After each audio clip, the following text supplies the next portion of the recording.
ਤੂੰ ਆਇਆ 7 ਮਹੀਨਿਆਂ ਬਾਅਦ, ਤੇਰੇ ਹਰ ਸ਼ੈ ਦਿਮਾਗ ਚੋਂ ਨਿਕਲੀ ਹੈ। ਇਹ ਦੁਬਾਰਾ ਤੈਨੂੰ ਉੱਥੋਂ ਹੀ ਸਟਾਰਟ ਹੋਣਾ ਪੈਣਾ ਪੁੱਤਰ, ਤੈਨੂੰ ਪਤਾ ਨਹੀਂ ਕਿਹਨਾਂ ਅੱਗੇ ਬਹਿ ਗਿਆ ਤੂੰ।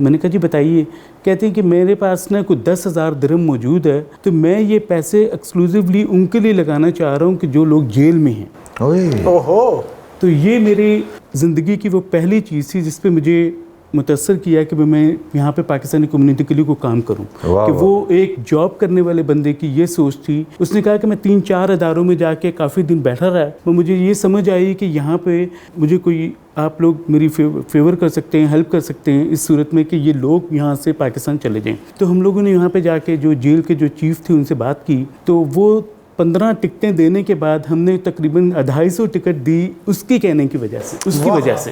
اس بندے کا ایڈریس ہے آپ کے پاس, نمبر, نام؟ وہ سر بندہ جو ہے یہاں سے اتصالات میں کام کرتا تھا, پھر ریٹائر ہو کے وہ یہاں سے چلا گیا. نہیں ہوگا تو کہیں پاکستان میں, پاکستان کا نمبر مجھے آپ اس کا نمبر خراج تحسین تو پیش کیا جا سکتا ہے. بالکل. تو یہ پہلا وہ ٹرننگ پوائنٹ تھا کہ ہم لوگ پاکستانیوں کے لیے کوئی کام کریں یہاں پہ.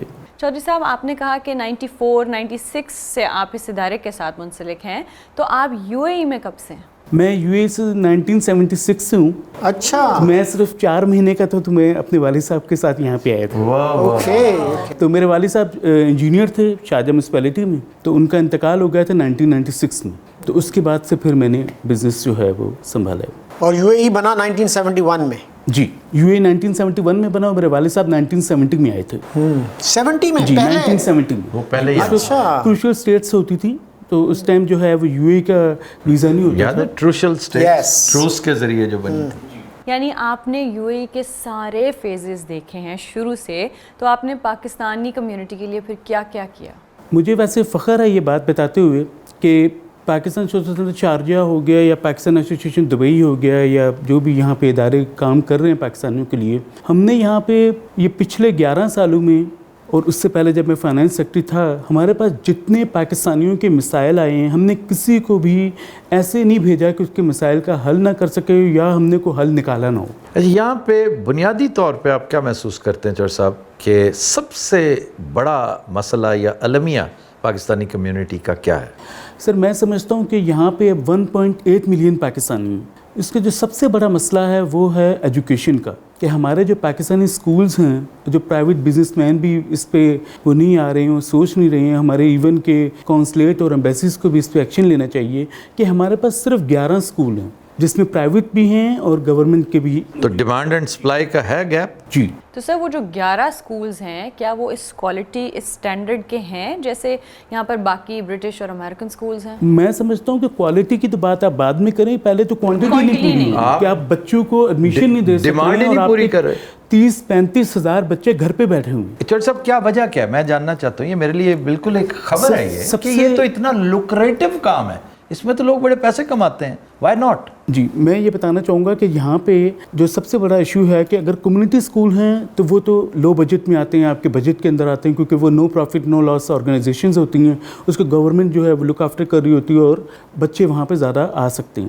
جو پرائیویٹ سکول ہیں ان کی فیسز اتنی زیادہ ہیں کہ یہاں پہ جو ہے بلو کالر بندہ جو ہے وہ اسے افورڈ نہیں کر سکتا. تو ایک تو مین ریزن یہ ہے. اور جو گورنمنٹ کے ہمارے سکول ہیں وہ سکول اتنے کم ہیں کہ اس میں صرف 8,000 سے 10,000 بچے کا ایڈمیشن ہو سکتا ہے ٹوٹل سکولز میں, اور جبکہ کمیونٹی جو ہے 1.8 ملین ہے, تو آپ اس کا حساب لگا سکتے ہیں کہ کم از کم 50-60 ہزار اپنا فیملیز ہوں گی, تو ان فیملیز پہ کتنے بچے یہاں پہ. بھائی سمپل ہے, بہت آسان ہے, اس میں کوئی راکٹ سائنس نہیں ہے کہ نمبر 1 یہاں پر جو منیڈ کلاس ہے جو پاکستانیوں کی, پاکستانی سکول میں پاکستانیوں نہیں پڑھنا, اٹالینس تو نہیں آئیں گے. بالکل. تو وہ تو اتنے they are very few in number Shakeel صاحب کہ وہ بھیجیں گے بھی تو امریکن سکول میں بھیجیں گے بچوں کو, وہ کسی اور ایڈوانس سکول میں, یورپین سکول میں پڑھائیں گے. جی. چنانچہ وہ کیٹیگری آپ کی ہے ہی نہیں. بالکل نیچے والی کیٹیگری جو ہے وہ یہاں پر بچے رکھتے ہی نہیں ہیں. اگر بچے ہیں بھی تو وہ درمیانہ لیول افورڈ نہیں کر سکتے. چنانچہ آپ درمیانے لیول کے سکول کی طرف جائیے اور اس میں کوشش کریں کہ درمیانے لیول کو ذہن میں رکھتے ہوئے, فیس سٹرکچر کو ذہن میں رکھتے ہوئے بہترین وسائل جو ممکن ہے وہ دے دیں. بالکل صحیح. آپ ان کے اندر وہ کچھ دے سکتے ہیں ایتھکس کے حوالے سے. ایتھکس سکھانے میں کوئی ایکسٹرا برڈن تو نہیں نا ادارے کے اوپر ہوتا. بلکہ میں تو بہت شوق میں ہوں آپ کی یہ بات سن کے میں خود بہت شوق میں ہوں کہ یہاں پہ بھی ایسے پاکستانی ہیں جو اپنے بچوں کو اسکول نہیں بھیج رہے. پاکستان کا تو ہم نے سنا تھا کہ 27 ملین بچے ایسے ہیں جو اسکول نہیں جاتے. مجھے تو جھٹکا لگا مطلب یہ واقعی شاکنگ ہے بات. یہاں پہ بھی یہی سچویشن ہے کیونکہ یہاں پہ جو ہمارے پرانے ایمبیسڈر صاحب آئے تھے آصف علی درانی صاحب, جب انہوں نے سروے کیا تھا تو انہوں نے اس ٹائم بتایا تھا کہ 20,000 بچے ہمارے گھروں میں رہ رہے ہیں جو اسکول نہیں جا سک رہے, اور جس کی تعداد اب دا پیسج آف ٹائم وہ ڈبل ہو چکی ہے. تو کیا ٹیکسز بہت ہیں ایجوکیشن کے اوپر؟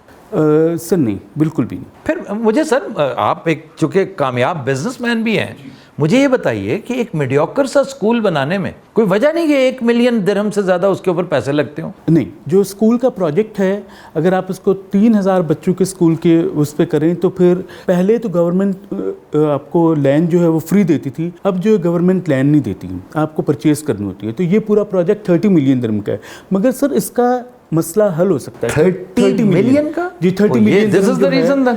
30 ملین درہم جو ہے, مگر آپ اس کا اگر آپ دیکھیں گے نا ROI for example, sir ROI تو بہترین ہونا چاہیے, پوری دنیا میں جی بہترین. بالکل.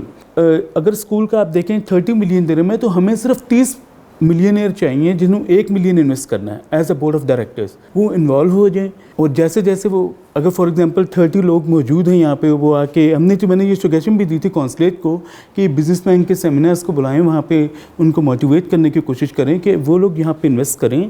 یہاں پہ ہمارے پاکستانی بہت سارے بزنس مین ہیں جو بلڈنگز پہ اور مختلف قسم کے جو انویسٹمنٹس کر رہے ہیں. تو اس کا مطلب ہے کہ پیسوں کا کوئی مسئلہ نہیں ہے, آپ کو صرف ایک طریقے سے موٹیویٹ کرنا ہے لوگوں کو, ان کو بتانا ہے ایشو, یعنی لوگوں کا دھیان نہیں ہے اس سائڈ. جی نہیں جی نہیں, یہ بات بڑی اہم ہے جو ابھی میرے اوپر بھی منکشف ہوئی ہے کہ 30 ملین کا پروجیکٹ ہے تو کوئی پاکستانی فی زمانہ ہاتھ ہی نہیں ڈالے گا, اور پاکستانی اسکول صرف پاکستانی ہی چلا سکے گا. اس کے پیچھے پیٹرنیج ہوتی ہے, اس کے پیچھے سپورٹ ہوتی ہے حکومت کی, آپ کے اداروں کی, آپ کی ایمبیسی کی, کونسلیٹ کی. صحیح. تو موٹیویشن بھی اپنی جگہ پر, پھر سب کا یکجا ہونا, ہوموجینٹی اینڈ کنسنسس ہونا, تیسرا ROI بہت تگڑا ہو. بالکل صحیح. یہ ساری چیزیں, ریٹرن آن انویسٹمنٹ جو ہے وہ اتنا اچھا ہو تو لوگ, جس زمانے کا میرے ذہن میں نقشہ ہے نا وہ وہی تھا کہ جب فری لینڈ ملا کرتی تھی. بالکل. تو اب اگر آپ بمشکل اتنے پیسے آپ کے پاس 8 7 9 10 ملین 11 12 ملین تو وہ تو زمین پہ لگ جائیں گے آپ. جی. پھر بلڈنگ بھی اتنی مہنگی ہے یہاں پہ. ایگزیکٹلی. تو اس طرح یہ خرچے زیادہ ہیں. ادروائز کوئی لیز پہ نہیں لیا جا سکتی کوئی جگہ. زمین یہاں پہ جو ہے گورنمنٹ لیز پہ بھی دے رہی ہے. یہاں پہ ابھی شارجہ گورنمنٹ نے ریسنٹلی سٹارٹ کیا ہے کہ لیز پہ بھی لینڈ دینے شروع کر دیا. اچھا. اور اس کے اوپر آپ کا پروجیکٹ آئے گا 12 to 13 ملین درہم کا. مگر آپ یہ دیکھیں کہ 3 سال کے اندر, کیونکہ یہ جو اسکول میں نے آپ کو پہلے بتایا 30 ملین کا, اس یہ 3,000 بچوں کا اسکول ہے, اور جو منیمم فیس ہم لے کے جا رہے ہیں تو 3 سال کے اندر مطلب 30 to 35% آپ کا پروفٹ ہے اسکول کے اندر. ایک گروپ ہے جیمز ایجوکیشن کے نام سے, ان کا پہلا اسکول یہاں پہ کھلا تھا ایورون کے نام سے جو شارجہ بیسڈ ہے.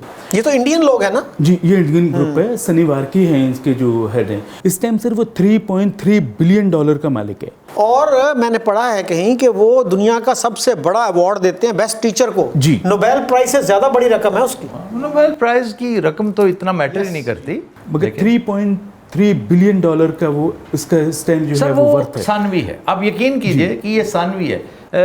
تعلیم اور صحت یہ بذات خود کار خیر ہے. آپ جب کرتے ہیں نا تو اس کے ریٹرن میں اللہ تعالیٰ آپ کو جو تحفہ دیتا ہے وہ آپ کا انکم ہے. اگر آپ انکم کے نقطہ نظر سے کر رہے ہیں نا تو پھر آپ اللہ کے راستے پہ نہیں چل رہے, پھر آپ بزنس کر رہے ہیں. مگر میں یہ بھی بتانا چاہ رہا ہوں کہ جتنے یہاں پہ بزنس مین لوگ موجود ہیں جو یہاں پہ پاکستان سے انویسٹمنٹس لے کے آ رہے ہیں, وہ صرف اور صرف کنسٹرکشن اور بلڈنگز, یہ ان کا کام ہی نہیں سر, یہ ان کا کام ہی نہیں. جی. یہ ان کا کام ہے جو اللہ نے جن کو صاحب ثروت بنایا ہے. صاحب ثروت یہاں سے ہوتا ہے, چیک بک کے سائز سے نہیں ہوتا. آپ یقین کریں, اگر وہ صاحب ثروت ہے نا اور اس نے کوئی کام کرنا ہے اور اس کے توکل کا ایک لیول ہے, تو میں سمجھتا ہوں اس جیسے 10 بندے اکٹھے کریں, وقت ڈال دیں گے ہم اور اتنا شاندار سکول بنائیں گے. پھر اگلا سکول جو ہے ہم ٹاپ کو ٹچ کریں گے کہ اب آؤ بھائی امریکی سکول میں پڑھاؤ گے کہ ہمارے ساتھ پڑھاؤ. بالکل صحیح, بالکل صحیح. ہم فلم میکنگ کی ٹریننگ اپنے بچوں کو دیں گے. ہم ٹی وی اینکر بنا کے نکالیں گے. ایک بچہ گھر میں ڈیبیٹر بن کے نکلے گا نا جب, تو وہ جب وکالت بھی کرے گا تو لطف آئے گا, پروفیسر بنے گا تو مزہ آئے گا. وہ لکھے گا تخلیقی انداز میں, اس کا بولنے کا انداز تحقیقی ہوگا, وہ ریسرچ کرے گا اور اس کے اندر بردباری ہوگی, بالکل صحیح. وہ کمپیریٹیو سٹڈیز کرے گا, وہ کمپیریٹیو ریلیجن پہ یقین رکھے گا, بھی دوسرے کی بھی بات سننی ہے, اس کے اندر ایمپتھی ہوگی. میں کوشش کروں گا کہ کورس میں اسٹیو کوی کو پڑھایا جائے. یہ کس مرض کی دوائیں, کیوں نہیں پڑھائیں گے, ہم کیوں نہیں پڑھائیں گے, وائی ناٹ. ڈاکٹر صاحب آپ پڑھائیں گی؟ سر ضرور, وائی ناٹ. کیا ڈاکٹری پڑھائیں گی وہاں؟ سر سوائے میتھس کے کچھ بھی پڑھا سکتی ہوں میں. پنو یہ بات ਇਹ ਬੱਚਿਆਂ ਨੂੰ ਟਾਈਮ ਨਾਲ ਲੈ ਆਇਆ ਕਰੇਗਾ ਤੇ ਛੱਡ ਆਇਆ ਕਰੇਗਾ ਬਸ. ਆਹੋ ਇਹਦੇ ਆਸੇ ਵੀ ਤੇ ਚਾਹੀਦਾ ਨਾ ਬੰਦਾ ਹੁਣ.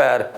ਇੱਕ ਤੇ ਮੈਂ 60 ਸਾਲ ਤੋਂ ਦੇਖ ਰਿਹਾ ਭਾਵੇਂ ਡਰਾਮਿਆਂ ਦਾ ਮਾਮਲਾ, ਜਿਹੜਾ ਵੀ ਵੜਦਾ ਨਾ ਉਹੀ ਕਹਿੰਦਾ ਕਿ ਤੇ ਮੈਂ ਇਸ ਘਰ ਤੋਂ ਬਹੁਤ ਤੰਗ ਆ.